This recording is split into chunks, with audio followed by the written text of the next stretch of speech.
Gracias, embajador, y CAJP para esta invitación. Y disculpa que voy a continuar en inglés. Y creo que mis colegas también.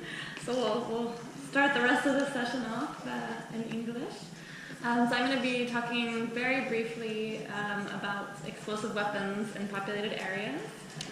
And really this will be a very simple presentation, but we welcome your questions about the processes and some of the more complicated issues that we know are behind it. Forgive me if I turn around to see the presentation. So this is an issue the ICRC has been working on for a number of years. So I'm sure many of you are already familiar with it, but just to give a little bit of an intro for those who may not be. When we talk about explosive weapons, what we're really talking about are those categories of weapons that have wide area effects. So this can be large bombs, missiles, indirect fire weapons, mortars, rockets, artillery, and also improvised explosive devices, or IEDs, as you'll sometimes hear them referred to. And these weapons aren't normally unlawful in how they were designed to be used, which is in the open battlefield, but where we've started to have concerns are when we see them used in what we refer to as populated areas, so highly populated, densely populated areas, city, a village, but you can also imagine a very large refugee camp could also be a densely populated area. So we leave it sort of open to anywhere there's a concentration of civilians. And here we look not just at the direct effects of what happens when you use these weapons in populated areas, so a direct effect we'll talk about in a minute, but an immediate death, an immediate injury, but also what we refer to as indirect or reverberating effects, and we'll talk about what that means as we go forward.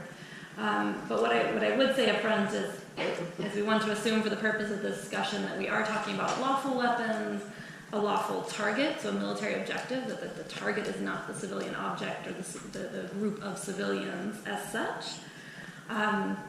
In some occasions there might not even be an immediate civilian harm, a civilian death or a damage to a civilian structure, but yet we have concerns.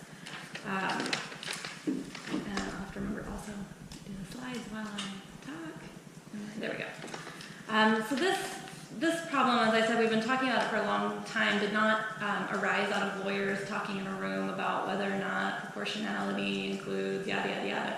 It actually came out of our work in the field and was really something we were hearing from our water and habitat engineers and our doctors and nurses who were treating wounds. And again, often something that had happened weeks prior, not necessarily an immediate effect. And as we started to see these humanitarian consequences in the field, and again, in contexts that maybe we hadn't been seeing it before, so not the open battlefield, but really in urban areas in particular, we started to see more and more of the effects of the use of these types of weapons.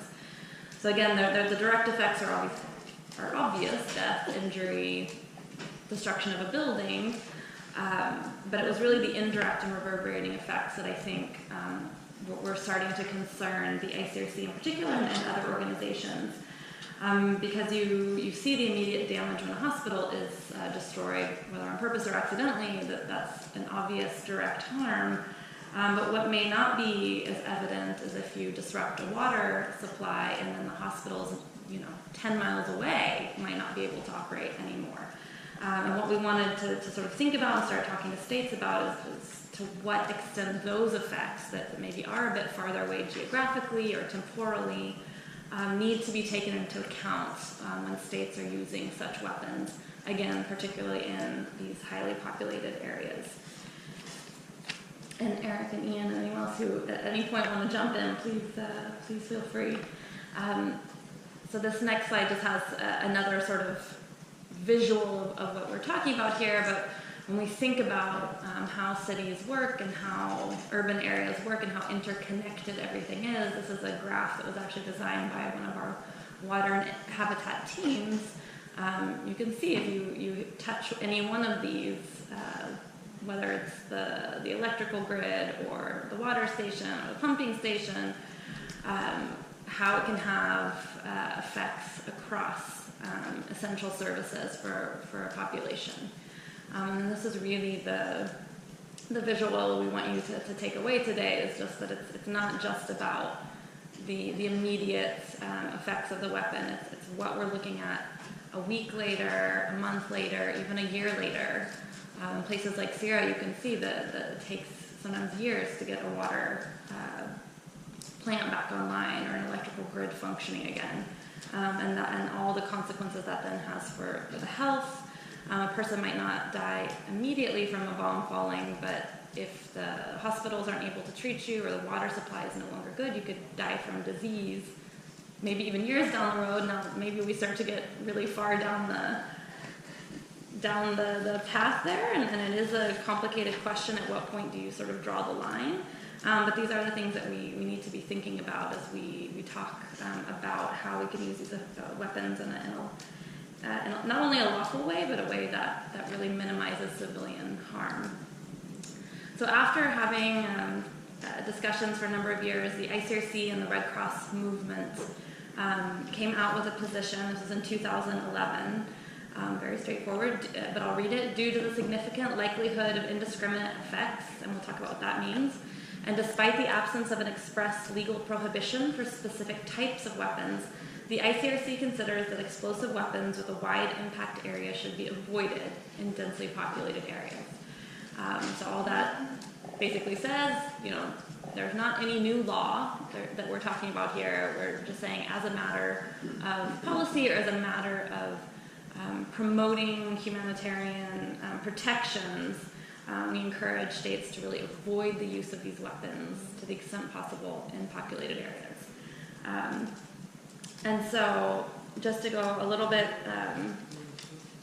more into what these weapons might be, you can see sort of pictures of the consequences up there, but and I named a few examples, but what we really want to look at is which weapons have a large destructive radius.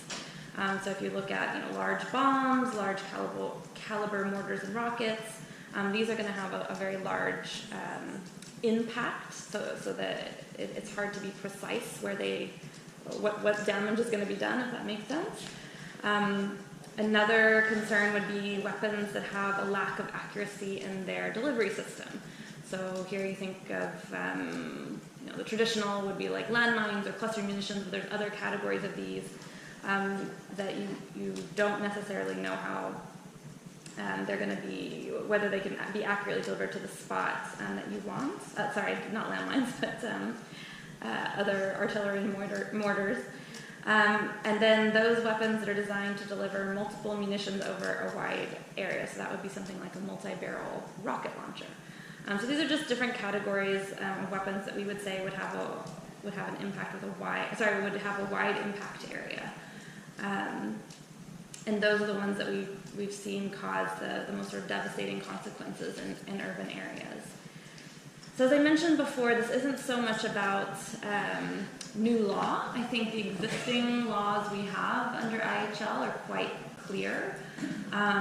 The rules I think that are the most pertinent to this topic are going to be the prohibitions against indiscriminate or disproportionate attacks, and we'll go a little bit more into what that means. There's a prohibition against area bombardments, and that rule is a long-standing one. And the principle of precautions as well.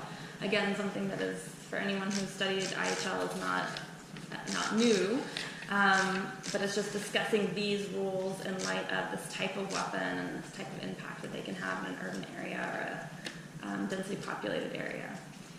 So indiscriminate attacks, for those of you familiar with Article 51.4, you know very well an indiscriminate attack. There's a number of different ways that can be defined. The ones that we sort of are looking at here are those which employ a means of method of combat which cannot be directed as a specific military objective. So there you think the example of landmines, where you don't know who might step on the landmine. That's something that can't be directed at something specific necessarily, and in the majority of cases. Those which employ a method or means of combat, the effects of which cannot be limited as required by IHL. An example of that would be targeting a dam or a nuclear plant, where your target might be the dam, but then you don't know what destructive path that dam would have if it was actually breached. And then the last part, and consequently in each such case are a nature to strike military objectives and civilians or civilian objects without distinction. So getting back to that principle of distinction, and making sure that civilians and civilian objects are protected within the law. 3 additional points that I would like to make about indiscriminate attack are that when we are talking about the use of explosive weapons in highly populated areas, what we're talking about is the commander taking a decision based on information available to him or her at the time of the attack that includes the foreseeable effects of the methods or means of attack at his or her disposal in view of whatever weapon they're using, those technical characteristics. So we call that reasonable foreseeability, and I'll get a little bit more into that in a moment. So that's one issue, sort of the commander and what he can reasonably foresee. The second important point is the way in which the prohibition on indiscriminate attacks is interpreted and applied may evolve with advances in precision weaponry. So today we might say that this is as good as we can do, but we all know that technology develops, and we would encourage, again, states to have the policy that they use the most precise weapon and or technology available to them to reduce the effects that these weapons can have. The third point on this would be that the prohibition on indiscriminate attacks encompasses not only the employment of methods and means of warfare that are inherently indiscriminate, but also the employment of those which, the circumstances ruling at the time of their use, cannot be directed at a specific military objective, or the effects of which cannot be limited as required by IHL. So again, you might be using a weapon that is perfectly lawful in an open battlefield, but where we have concerns when it is used in a different context, such as a highly populated urban area. The second existing rule we can look at is that on disproportionate attacks, same article of Additional Protocol 1, a disproportionate attack is an attack which may be expected to cause incidental loss of civilian life, injury to civilians, damage to civilian objects, or a combination thereof, which would be excessive in relation to the concrete and direct military advantage anticipated. That's a mouthful. But again, it's a pretty basic concept of what are we balancing? Are we balancing the military advantage against the immediate deaths when this weapon is used, or do we have to balance the military advantage anticipated against what I said earlier, the diseases that happen a year down the road because someone didn't get the treatment they needed, because the hospital was no longer functioning because the water plant had been affected by the attack. So this is again like, how do we take an existing rule on disproportionate attacks and think about it with these types of weapons? And again, that reasonable foreseeability, we're not asking for every possible consequence that could happen as a result of an attack. We are saying, what would a reasonable commander be able to foresee as a result of this attack? And there does have to be a causal link. And we do think that there is a duty to gather some information. You can't just say, well, because I don't know exactly what it could be, that's not my problem. There is a duty to be reasonable about this and to gather some amount of information. And we say it's a subjective standard as well as an objective standard. So it's the circumstances prevailing at the time, but you also have to take into account what you'd already know from past practice, from lessons learned, from your experience in other contexts. The rule on area bombardments, I think this is the least controversial point. That's a picture of the bombing of Dresden for any history buffs in the room, but it's the clear prohibition, any attack by bombardment by any methods or means which treats as a single military objective a number of clearly separated and distinct military objectives located in a city, town, village, or other area containing a similar concentration of civilians or civilian objects, Again, that one's probably our most straightforward. And finally, with this type of weapon, we really encourage states to look at the principle of precautions in Article 57 of the Additional Protocol 1, which says that the constant care must be taken to spare civilians and civilian objects in the conduct of military operations. States must take feasible precautions in the choice of means and methods of attack to avoid and to minimize incidental civilian casualties and damage to civilian objects. Again, not particularly controversial that states need to take precautions, but again, what does that mean with this particular type of weapon? I think here, it's the choice of target. So are we going to target something that is likely, something like a water plant, which is very likely to have other effects? It's not just going to affect the water for that moment, but again, hospitals, schools, other things. The choice of timing can be a really important precaution in this area. If you're in an urban area, thinking about things like rush hour. Are you carrying out this attack when the most people are going to be on the streets, or is it nighttime when the fewest? And again, these aren't, you don't have to do that exact assessment, but these are just examples of precautions that you can take. Can you give warnings? That's always sort of the traditional precaution we think of. And it might not be feasible. Feasibility is the standard we look at, but to what extent can we really emphasize precautions?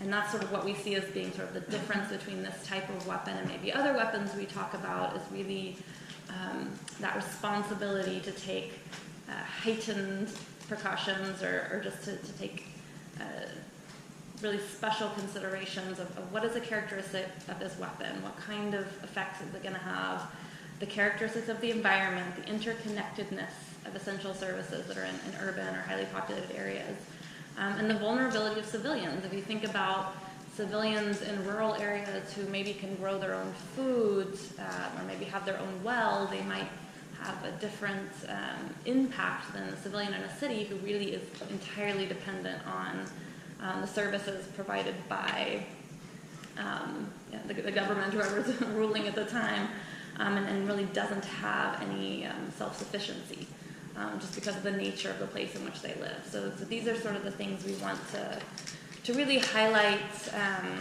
to states as they discuss these types of weapons. And just in sort of finishing, again, probably many of you are familiar with the various processes that are going on right now. The ICRC sort of takes a